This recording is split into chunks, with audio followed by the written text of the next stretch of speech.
સુરતમાં સુવાળા સંબંધો બાંધવા માટે હાલ ઓયો હોટલમાં જવાનું યુવાનોમાં ચલણ વધી ગયું છે। ત્યારે ડિંડોલી વિસ્તારમાં આવેલી એક ઓયો હોટલમાં યુવક યુવતી સાથે ગયો હતો। આ દરમિયાન અંગતપણો માણ્યા બાદ યુવક હોટલની રૂમમાં જ પલંગ પર ઢળી પડ્યો હતો, જ્યાં તેનું મોત નીપજ્યું હતું। આ અંગે હોટલના સંચાલકોએ જાણ કરતાં જ પોલીસ કાફલો ઘટના સ્થળે પહોંચી ગયો હતો અને વધુ તપાસ હાથ ધરી હતી।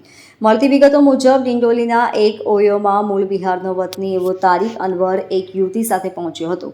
ઓયો હોટલમાં યુવક અને યુવતીએ પોતાના આધાર કાર્ડથી ઓળખના પુરાવા રૂપે આપ્યા હતા, જેમાં યુવતી કોસારની હોવાનું સામે આવ્યું છે। ઓયોના બંધ રૂમમાં સૂતા જ તારીક અનવર નામના યુવકનું મોત નીપજ્યું હતું। યુવકના મોતનું કારણ હાલ અકબંધ રહ્યું છે, જેથી પીએમ માટે તેનો મૃતદેહ મોકલીને પોલીસે વધુ તપાસ હાથ ધરી છે। ડિંડોલીના પેવેલિયન પ્લાઝામાં આવેલા જેક સ્પેરો નામની ઓયો હોટલમાં ઘટના બની હતી। યુવતી સાથે અંગત પળો વિતાવવા તારીક અનવર નામનો યુવક આવ્યો હતો।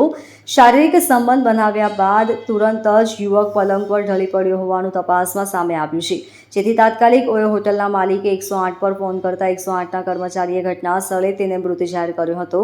ઘટનાની ગંભીરતાને જોતા ડિંડોલી પોલીસ ઘટના સ્થળે દોડી આવી હતી। યુવક સાથે આવેલી યુવતી અને હોટલ બંને શંકાના ઘેરામાં હોવાથી પોલીસે વધુ તપાસ હાથ ધરી છે। Bureau report LK star news, Surat.